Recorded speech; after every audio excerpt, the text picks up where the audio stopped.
Ini kita akan pasang pompa baru, Aqua Dream Series 22.000 LPH. Nah, sebelum kita pasang, saya akan infoin dulu untuk basic infonya terkait dengan pompa Aqua Dream ini.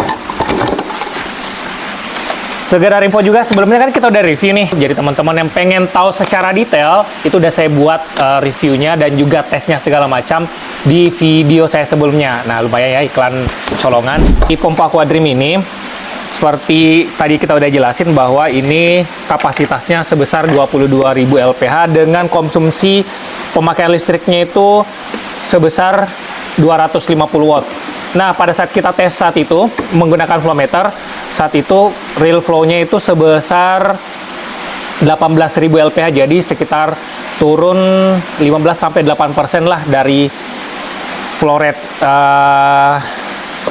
rate kemasannya. Ya, tapi menurut saya itu wajar-wajar aja ya. Soalnya hampir semua pompa-pompa yang saya tahu ya, itu biasanya memang turun sekitar 10-20%. Nah, tapi yang saya patut appreciate itu dengan penggunaan listriknya. Jadi di kemasannya tertera 250 watt, tapi pada saat kita coba itu tetap sama 250-255 watt. Jadi benar-benar real untuk penggunaan dayanya. Ini informasi juga bahwa untuk kabelnya ini saya senangnya dari Aqua Dream sudah disediain kabelnya cukup panjang, guys. Jadi kalau untuk yang 22.000 LPH ini untuk kabelnya sekitar 7 meter, guys. Jadi cukup panjang banget lah buat kita. Jadi kita nggak usah khawatir untuk teman-teman mungkin yang kolamnya outdoor takut nggak nyampe si kabelnya segala macam. Jadi nggak perlu ada tambahan-tambahan kabel-kabel lagi. Ini cukup panjang ya guys ya, dengan 7 meter. Jadi ini juga bisa membuat kita hemat untuk pengguna listriknya apabila kita gunakan pompa di kolam kita tapi nyoloknya di rumah tetangga ya guys ya. Ini cukup panjang nih, coba lihat nih. Nah, tuh. Ini aja masih ada beberapa gulung nih. Terus seperti biasa ini ada controller. Nah, pompa-pompa kekinian zaman now guys, sekarang rata-rata udah pakai controller semuanya, jadi kita bisa setting atau adjust si pemakaian listrik dan juga flow rate dari pompa itu dengan menggunakan kontrol ini. Jadi kita bisa turunkan ataupun naikkan sesuai dengan keinginan dan kebutuhan kita guys. Nah, sekarang memang kayaknya elektronik seperti ini makin canggih ya guys ya. Nah, ini kita langsung pasang aja guys ya. Nah, info juga untuk teman-teman apabila ingin mengotak-ngatik kolam, entah itu ganti pompa ataupun ganti device yang ada di equipment di kolam kalian, ganti media, cuci filter ataupun apapun itu, yang penting jika kita ingin mengotak-atik si kolam, sebaiknya jangan lupa untuk kuasain terlebih dahulu ya ikan yang ada di kolam kita guys ya, untuk mengurangi stres gitu. Nah, lanjut untuk di pompanya. Ini penggunaan pompanya menggunakan pipa dengan ukuran 2 inch. Sebenarnya ada dua opsi. Yang satunya bisa pakai 1,5 nih. Teman-teman bisa lihat di sini. Jadi dari Aqua Dream-nya sendiri juga udah nyiapin yang 1,5. Ada juga yang 2. Jadi kalau misalnya teman-teman udah terlanjur di kolamnya, setting pompanya itu setting pipanya itu udah 1,5. Jadi teman-teman nggak perlu pakai reducer lagi karena udah disediain dari Aqua Dream-nya langsung yang 1,5. Tapi kalau teman-teman udah menggunakan pipa yang 2 inci, itu jauh lebih enak lagi karena semakin besar pipanya, outputnya semakin plong, hambatannya makin dikit, itu flow rate-nya akan makin maksimal gitu guys. Ini saatnya kita pasang ya guys ya. Kita ganti pompa Aqua Dream yang lama. Yang sekarang kan yang terpasang adalah yang 13.000 LPH. Nah, ini kita akan copot. Kita akan ganti dengan yang kapasitas lebih besar 22.000 LPH. Nah, ada beberapa alasan saya ingin menaikkan turnover dari kolam saya yang ada di rumah. Nah, ini sambil jalan saya akan jelasin ya. Nah, ini yang pertama, ini sekarang kan penggunaan total pemakaian listriknya ini sekitar 300 watt, 301, 302 watt. Nah, saat kita pasang nanti kita akan lihat ya seberapa banyak naik dari pemakaian listriknya. Ini kita matikan dulu yang sebelum kita cabut nih. Ini kali ya.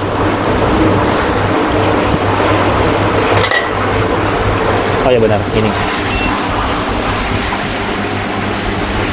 Udah. Kita bawa.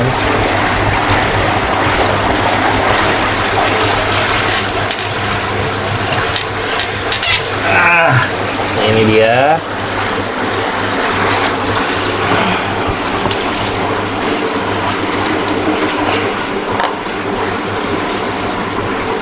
Kita sekarang lanjut pasang ya. Nantikan posisinya seperti apa ya, di sini, biar gak mentok. Sini berarti ya.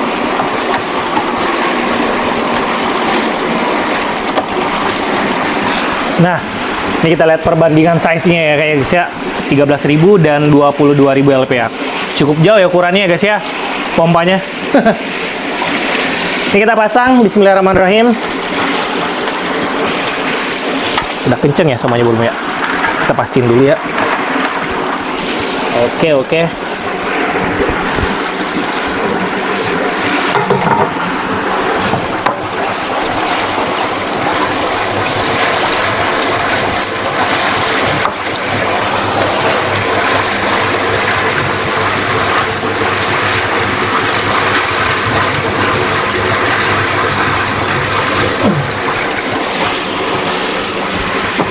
Kita kencengin. Allahu Akbar.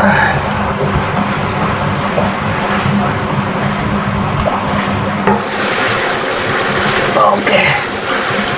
Harusnya sudah kuat ya guys ya ini. Bismillah. Gila guys. Cukup nguras tenaga juga ya, padahal cuma pasang pompa gini. Oke, saatnya kita uji coba ya. Kita coba colok.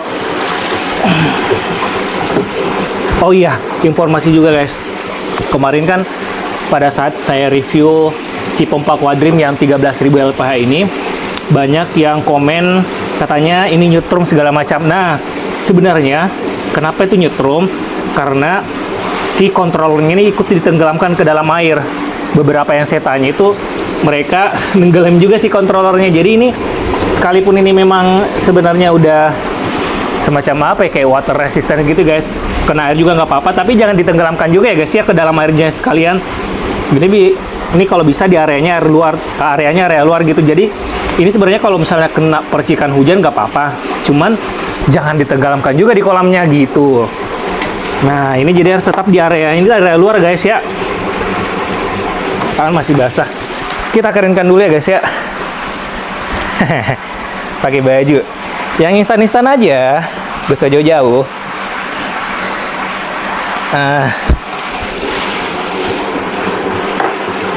Oke, bismillah.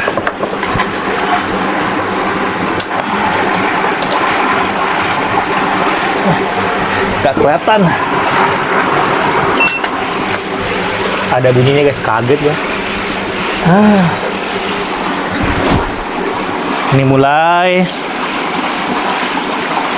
Kita lihat pengaruhnya seperti apa ya.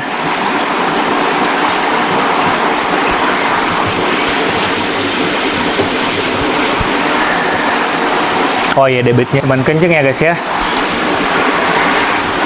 Ya iyalah, perbedaannya 22.000 LPH banding ke 13.000 LPH.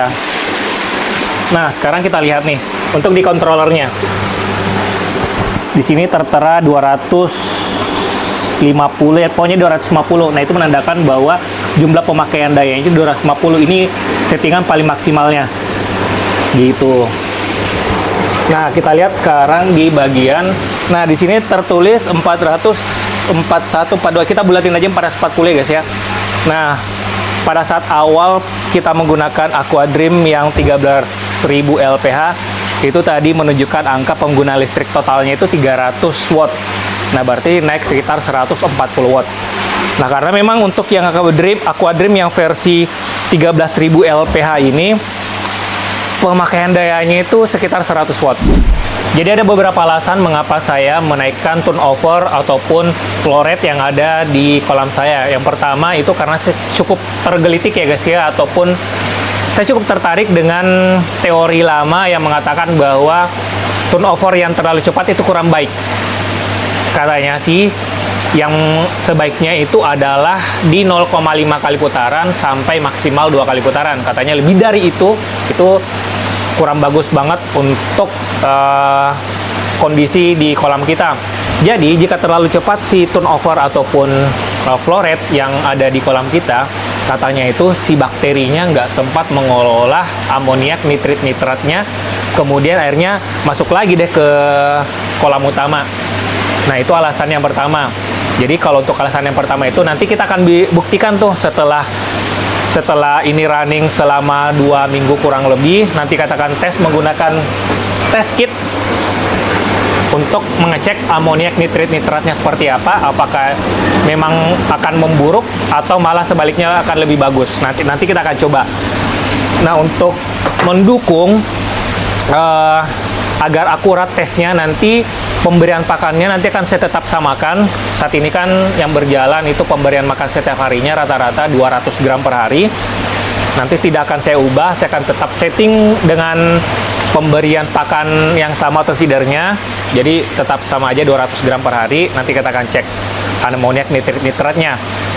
Dan kemudian dari teori tersebut juga mengatakan dampak negatif dari turnover yang terlalu besar itu bisa membuat ikan kolam di kolam kita itu gampang stres guys, karena katanya terlalu deras, bahkan katanya bisa membuat si badan dari ikan itu tuh bisa membuat tidak simetris gitu guys, entah itu bengkok ataupun seperti itu yang pernah saya baca teorinya gitu guys. Nah makanya dari teori tersebut saya pengen buktikan guys, karena itu berbanding terbalik ya dengan pemahaman saya terkait dengan turnover. Kalau menurut saya sendiri sih turnover yang semakin besar turnover semakin bagus guys. Karena kalau kita lihat aja guys, kalau misalnya kita main nih di dealer-dealer besar, dealer-dealer koimpor besar ya guys ya, itu pompa yang mereka gunakan itu nggak main-main guys untuk kapasitas turnovernya. Bisa sampai 3 kali bahkan 4 kali, dengan kapasitas pompanya itu puluhan ribu LPH, bahkan ada yang ratusan ribu LPH dalam satu kolam. Nah menurut saya yang membuat teori itu mungkin mainnya, kalau saya secara pribadi ya mungkin coba jalan-jalan aja gitu ke dealer-dealer koimpor tersebut dan lihat hasil ikan koinya dan hasil air yang ada di kolamnya seperti apa gitu guys. Karena ya saya berpikir sebaliknya, semakin cepat turnover, semakin besar flow rate-nya, itu membuat kolam kita kan semakin bening guys, karena pasti daya sedot bottom drain itu ataupun di skimmer itu pasti akan lebih besar. Nah itu yang membuat kotoran yang ada di kolam itu akan lebih cepat terhisap masuk ke kolam, ke chamber gitu. Jadi dia akan membuat lebih bening. Nah tapi nanti kita akan buktikan pada saat setelah penggunaan pompa ini sekitar 2 minggu. Nanti kita akan lihat hasil before afternya, karena kan saya masih ada beberapa video ya. Dan itu saya akan videoin bukan pada saat ikan sedang puasa, karena kalau ikan sedang puasa ya pasti otomatis akan tetap jernih juga ya guys ya. Nah jadi nanti akan saya videoin pada saat ikan makan normal seperti biasanya. Jadi kita akan lihat serpihan-serpihan sisa pakan ataupun serpihan-serpihan es dari pakan tersebut, apakah masih melayang-melayang atau ngambang di air atau seperti apa gitu guys. Dan juga menurut saya keunggulan dari turnover yang besar itu adalah di sini guys. Semakin besar turnover, semakin besar flow rate dari ataupun power dari pompa kolam kita, itu semakin banyak debit air yang akan melewati si waterfall ataupun bucket shower atau apapun itu guys. Nah itu menandakan kalau misalnya itu makin besar, maka makin banyak juga debit air yang akan bersinggungan langsung dengan udara. Nah itu yang membuat DO oksigen yang ada di kolam kita itu makin tinggi. Nah, pasti otomatis kalau DO oksigen ataupun kandungan oksigen terlarut di dalam air itu makin tinggi, itu membuat ikan nanti akan makin lahap, makin lincah, makin sehat. Nah, kalau misalnya makin lincah, makin lahap, segala macam, makannya makin banyak, itu membuat pasti grow ikan lebih maksimal lagi guys. Nah itu poinnya, makanya pentingnya kita mengupgrade si turnover ataupun kapasitas pompa yang ada di kolam kita. Mungkin itu aja. Sekali lagi nanti kita akan lihat seperti apa hasilnya setelah kita naikkan turnover ataupun flow rate dari kolam saya di sini ya guys ya. Jadi sekali lagi ini sama sekali saya nggak ada maksud untuk mendiskreditkan atau menyudutkan pendapat satu dibanding pendapat yang lain. Ini hanya saya lakukan semata-mata ingin mencari yang mana yang terbaik untuk kita gunakan atau aplikasikan di kolam kita gitu guys. Nah mungkin itu aja dari saya. Terima kasih yang udah nonton. Semoga sehat selalu dan kaya raya. Bye-bye. Nah dari sini kita bisa lihat perbedaannya teman-teman antara video di kiri dan video yang di kanan.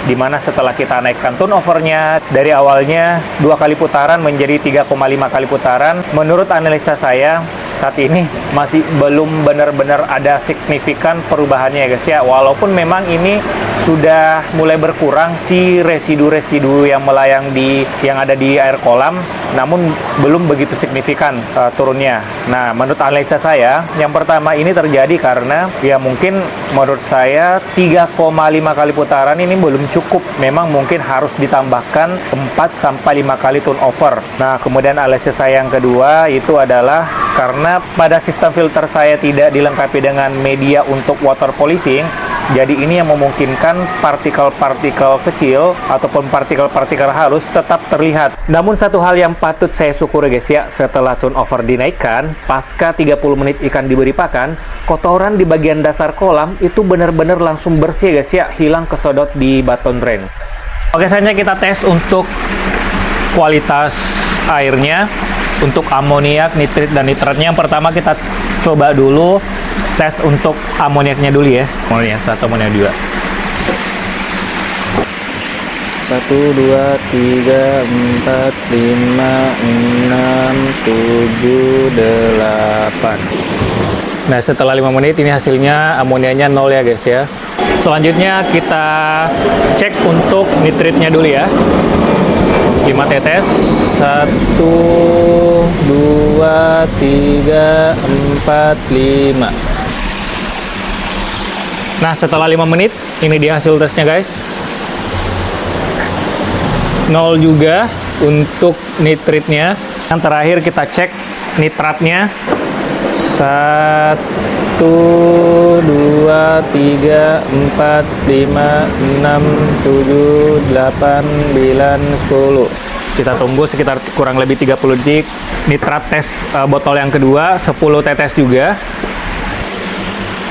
Nah ini bukti bahwa sekarang saya nggak puasa ini pakannya tuh masih ada, masih belum pada habis tuh, masih ada beberapa 2-3 butir di kolam. Jadi kalau misalnya sedang puasa pasti kualitasnya pasti akan 0 semua, tapi kalau sedang push pakan, nah ini hasilnya benar-benar real. Nah ini saya cek kualitas airnya ini pasca 1 jam setelah pemberian pakan. Setelah 5 menit hasilnya nitratnya kalau kayaknya 0 bukan sih ya guys ya. Ini 0 sampai di 5 ppm. Nah saya nggak tahu poinnya di mana. Warnanya dia agak sedikit gelap dibanding 0, tapi nggak sampai 5 ppm. Seperti itu. Nah kesimpulan dari tes amoniak, nitrit, dan nitrat. Untuk amoniak 0, kemudian nitrit juga 0, namun untuk nitrat ini nggak 0 ppm ya guys ya. Jadi dia di antara 0 ppm sampai dengan 5 ppm. Namun untuk nitrat seperti itu menurut saya itu masih normal, belum diambang berbahaya. Jadi menurut saya ya itu dia, dengan turnover dinaikkan, menurut saya bukan suatu masalah. Bakteri pengurai di kolam kita itu akan terganggu gitu. Mungkin itu aja dari saya. Sampai ketemu di video berikutnya.